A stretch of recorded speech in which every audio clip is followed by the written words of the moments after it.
Assalamualaikum warahmatullahi wabarakatuh. Halo teman-teman semua, bagaimana kabarnya hari ini? Selamat datang kembali di channel Mas Bay. Pada kesempatan kali ini, kita akan membahas tentang soal-soal SKD. Tentunya, soal SKD ini sudah sesuai dengan kisi-kisi terbaru berdasarkan Permenpan RB. Nah, pada kesempatan kali ini kita akan membahas soal-soal SKD yaitu pada subbab TIU ataupun tes intelijensi umum, bagian subbab kemampuan verbal. Tanpa membuang waktu, langsung saja kita simak soalnya berikut ini. Nah, soal pertama. Soal pertama ini merupakan jenis soal ataupun tipe soal antonim dalam TIU kemampuan verbal. Langsung saja kita jawab pertanyaannya. Apa lawan kata atau antonim dari universal? Sebelum kita menjawab, kita harus tahu apa arti dari kata universal. Nah, dalam KBBI itu universal dapat diartikan sebagai umum, semesta, keseluruhan, ataupun dunia. Nah, langsung saja setelah kita tahu apa arti dari universal, kita cari jawaban dari kelima opsi di bawah ini. Apa sih lawan katanya? Dari opsi A, global. Global ini dapat diartikan sebagai dunia, keseluruhan. Artinya sama dengan universal. Artinya apa? Global itu merupakan sinonim dari universal. Dengan itu, otomatis jawaban A adalah salah. Kemudian B, mondial. Mondial ini juga dapat diartikan sebagai dunia, sama dengan universal. Maka dari itu, jawaban B merupakan sinonim dari universal. Artinya, jawaban B ini salah juga, karena yang ditanya di sini adalah antonimnya. Kemudian yang C, parsial. Parsial ini artinya sebagian atau bagian. Nah, ini jawaban C ini bisa jadi, kita save dulu. Lanjut jawaban D ini primordial. Primordial itu lebih identik pada sikap seseorang yang masih identik dengan sara ya teman-teman. Jadi tidak ada korelasinya dengan pertanyaan. Jawaban D ini kurang tepat.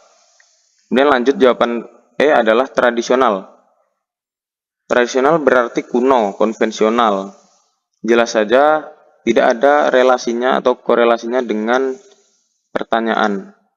Maka dari itu jawaban E adalah salah. Jadi apa sih jawaban yang paling tepat, yaitu C, parsial. Parsial merupakan lawan kata dari universal. Nah, sedikit nih trik dari saya untuk menjawab soal-soal sinonim ataupun antonim, yaitu perbanyak kalian menghafal kosakata dalam KBBI, baik itu artinya maupun lawan katanya.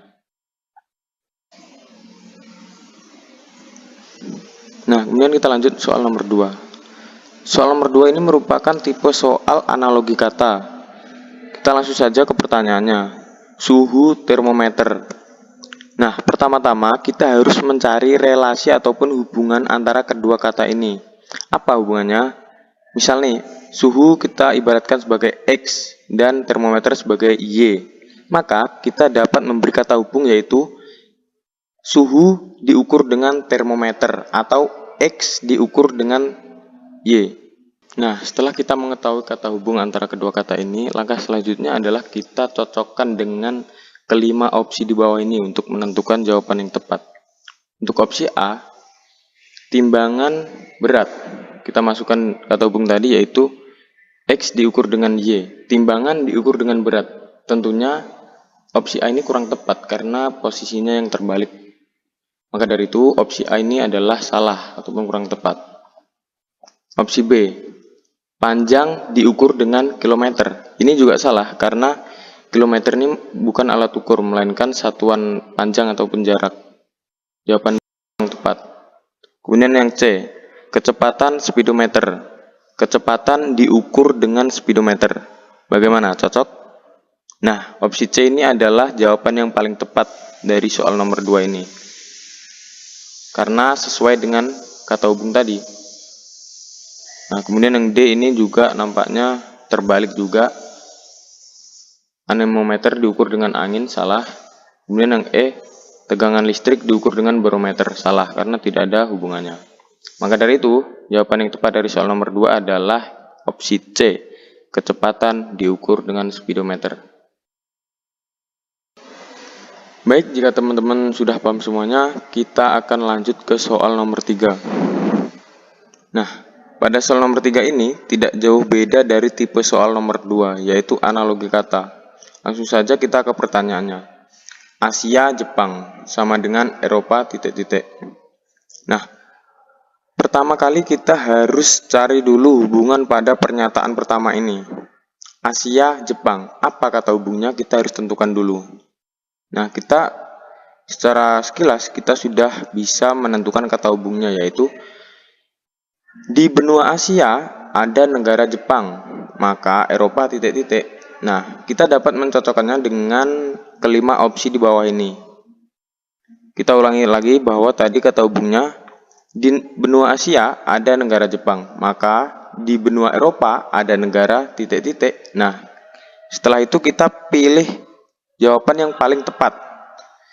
Jika di Asia ada negara Jepang, maka di Eropa ada negara A. Cina. Tentunya salah ya, karena Cina ada di Asia. B. Meksiko. Meksiko juga salah karena ada di Amerika. Brasil.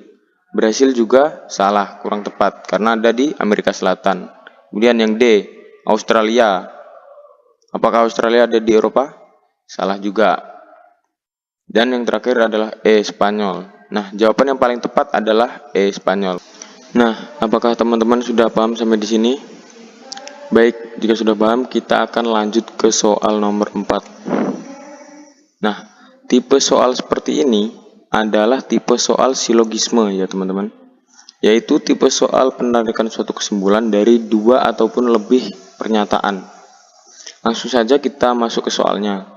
Jika sumber air bersih, maka penduduk sehat. Jika penduduk sehat, maka jarang sakit. Kesimpulan yang tepat adalah, nah, soal ini dapat dijawab dengan rumus silogisme jika P sama dengan Q dan jika Q sama dengan R, maka P sama dengan R. Ingat itu teman-teman rumusnya. Nah, kita ibaratkan premis pertama adalah jika sumber air bersih, maka penduduk sehat. P-nya yang mana? P-nya adalah sumber air bersih dan Q-nya adalah penduduk sehat. Kemudian ke premis kedua yaitu jika penduduk sehat, maka jarang sakit. Artinya apa? Penduduk sehat ini sebagai Q ya teman-teman, seperti premis 1. Kemudian R-nya adalah jarang sakit. Nah, mengingat rumus yang tadi, jika P sama dengan Q dan Q sama dengan R, maka P sama dengan R. Maka kesimpulan yang tepat adalah jika sumber air bersih, maka penduduk jarang sakit. Nah, ini yang tepat. Atau cara cepatnya begini. Jika ada suatu premis yang sama, maka dapat dicoret saja. Misal dari sini, penduduk sehat, dan yang premis kedua penduduk sehat. Ini bisa dicoret, dicoret. Maka kesimpulan yang tepat adalah, jika sumber air bersih, maka penduduk jarang sakit. Mana yang tepat? Jawaban yang tepat adalah D. Jika sumber air bersih, maka penduduk jarang sakit. Baik, jika teman-teman sudah dapat memahami, kita akan lanjut ke soal terakhir, yaitu soal nomor 5. Nah, pada soal nomor 5 ini tidak jauh beda dengan soal nomor 4. Masih pada silogisme. Kita langsung saja ke soalnya. Semua peserta CPNS sudah belajar materi SKD. Sebagian peserta CPNS lulus tes SKD. Kesimpulan yang tepat adalah, nah baik, ini menggunakan tipe pernyataan semua dan sebagian. Maka kita langsung saja jawab. Kita cocokkan satu persatu dari kelima opsi ini. Yang pertama, semua peserta CPNS lulus SKD. Apakah ini sesuai? Tentunya kurang tepat ya teman-teman. Karena apa? Karena di premis kedua atau pernyataan kedua ini sudah dijelaskan bahwa sebagian peserta CPNS lulus tes SKD. Artinya tidak semua peserta lulus SKD. Artinya jawaban A kurang tepat. Nah, kemudian kita lanjut kepada opsi B. Sebagian peserta CPNS tidak belajar materi SKD. Nah, mari kita cocokkan apakah sesuai dengan pernyataan. Pada opsi B ini dijelaskan bahwa sebagian peserta CPNS tidak belajar materi SKD. Sedangkan kita lihat pada pernyataan 1 bahwa semua peserta CPNS ini telah atau sudah belajar materi SKD. Artinya apa? Opsi B ini salah ya teman-teman, ataupun kurang tepat. Kemudian opsi C. Semua peserta CPNS tidak lulus SKD. Mari kita cocokkan lagi. Nah, ini opsi C ini adalah tidak tepat ataupun salah. Karena apa? Pada pernyataan kedua menyatakan bahwa sebagian peserta CPNS lulus tes SKD.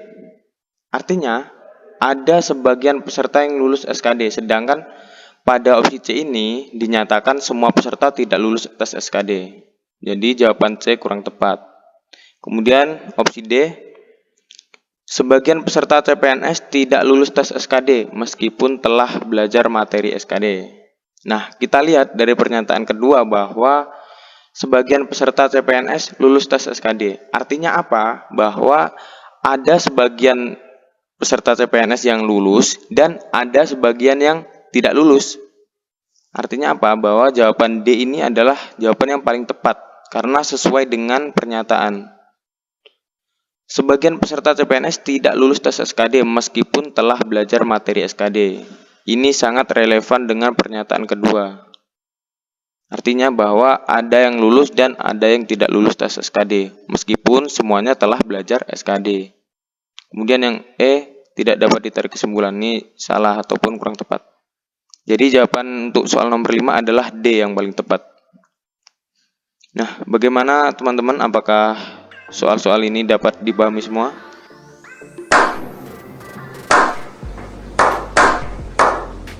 Baik, cukup sekian penjelasan dari soal-soal SKD TIU bagian